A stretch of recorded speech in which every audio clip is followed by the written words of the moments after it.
Welcome back to Kaboratech. Today we have something really special on the workbench.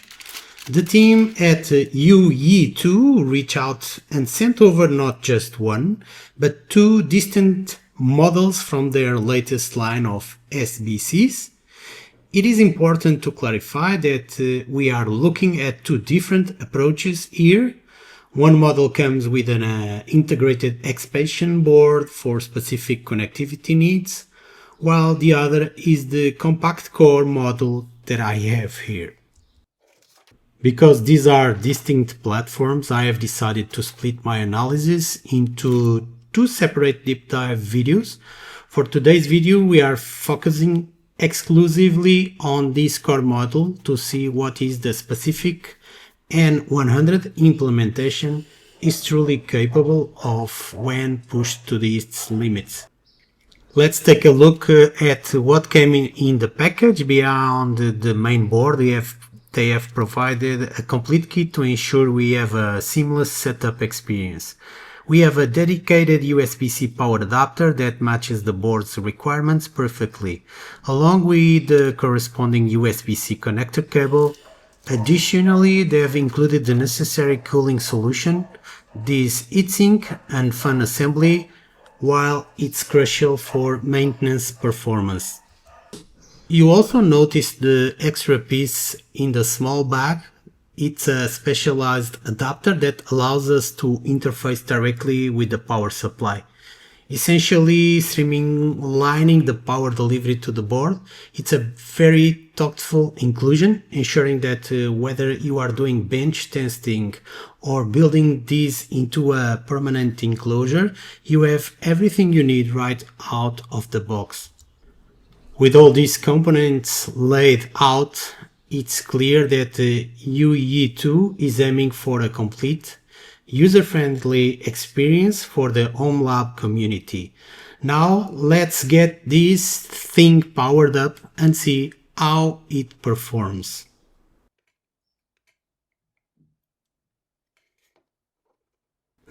Now let's jump into the BIOS, and honestly I have to highlight something right out of the gate.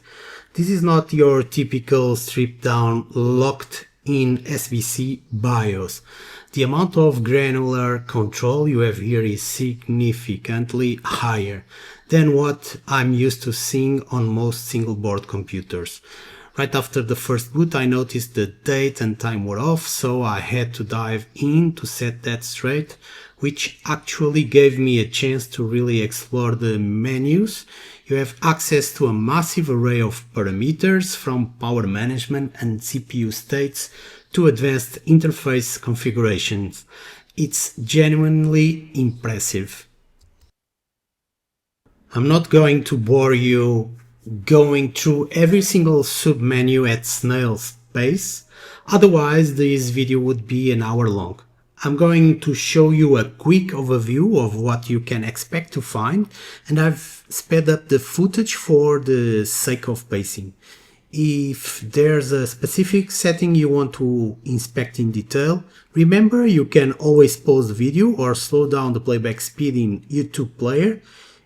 It's clear that Youyeetoo designed this for power users who want to tweak their hardware, not just plug and play.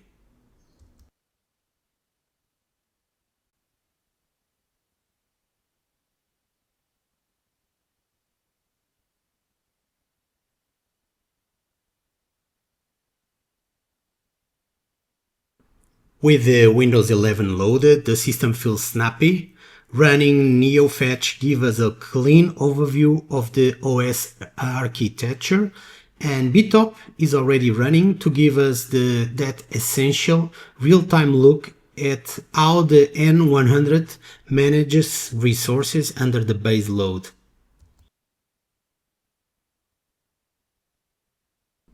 The brand provides a centralized control panel, H1 Tools, which makes configuring peripherals incredibly easy. We have specific utilities for testing GPIO, I2C and SPI, which are essential for board expandability. There's a dedicated tool for NFC testing, a watchdog utility for automatic reboots, and a simple interface for BIOS updates and system information. Also within the panel there are buttons that direct you straight to the brand's official page.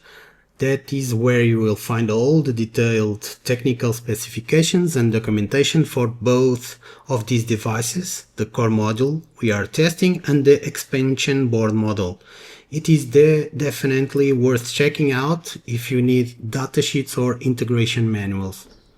To keep Windows 11 as fluid as possible, I have applied the Titus toolkit, disabling telemetry, stripping out bootware and trimming unnecessary Windows service to ensure the N100 power is dedicated solely to your applications.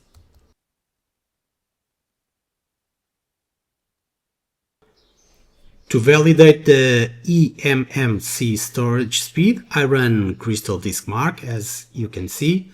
The tests show read speeds around 300 megabytes per second and write speeds around 240 megabytes per second.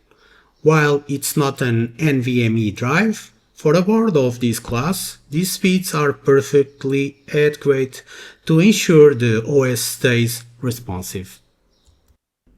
Now let's push the video decoding. Here we have Big Buck Bunny in 4K at 60 frames per second on YouTube. Watching BTOP alongside the video, you can see how the N100 handles the load without breaking a sweat, keeping CPU usage minimal while the hardware decoder does the heavy lifting.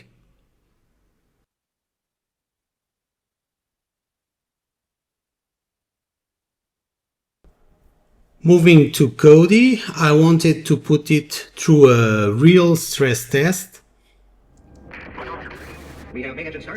Starting with the TOS MKV file, the board handles the 4K HEVC stream effortlessly. No issues at all, performing perfectly. Moving to 4K 60 frames per second Big Buck Bunny, you can see the hardware acceleration engaging, and once again no problems at all, a breeze.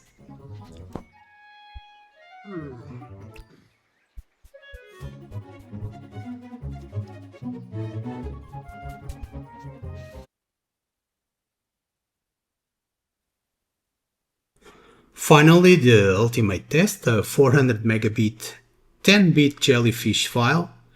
It's impressive how the processor loads remains stable despite this extreme bitrate. I never had a TV box that performed like this. So, Geekbench performance and power consumption. Let's look at the raw numbers. You see the board under the Geekbench load. The thermal performance is the real highlight here. We start high, but it settles perfectly at 47 degrees Celsius. The final result of 700 in single core and 1284 in multi-core confirms that the K1 is a serious contender for edge compute tasks. And because this is a potential candidate for a 24/7 home lab server, I monitored the power draw. At idle, the system is incredibly efficient, hovering between 6 and 8 watts. Even when pushed to its limits during these tests, it peaked at around 18 to 22 watts. This level of efficiency is exactly why the Intel N100 is a standout. you get solid performance without spiking your electricity bill, which is a massive win for an always-on compact setup.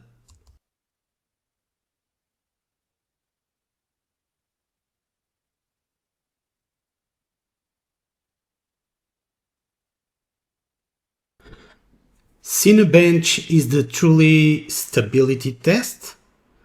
You see all cores pushed to 100%. The thermal solution on the Youyeetoo K1 is robust. It completed the render at 550 points. No throttling, no crashes, just consistent output. To wrap things up, look at how the Youyeetoo K1 integrates into my workstation. Now I have to be honest with you regarding the cooling. This is not a silent board, the fan is definitely audible, and for a desk setup where you are working right next to the computer, it can get annoying. If you are using this as a server and keep it in a rack or a location further away, it's a great machine, but keep in mind that the fan noise is something you will need to manage if it's on your desk. For those who prefer an open source environment, the board runs Linux Mint flawlessly. With NeoFetch and BTOP running, you can see I have already set up dual boot configuration on this machine. I used Ventoy to get everything running smoothly alongside Windows, which made the installation process straightforward. In a future video, I will perform a full battery of tests with this machine running Linux Mint to see how far we can push its performance outside the Windows ecosystem. If you are interested in seeing that video and want to follow more content on this category of SBCs and other devices, please subscribe to the channel. And of course, don't forget to leave a like on this video so the algorithm can push it to more people. Thanks for watching, and I'll see you in the next one.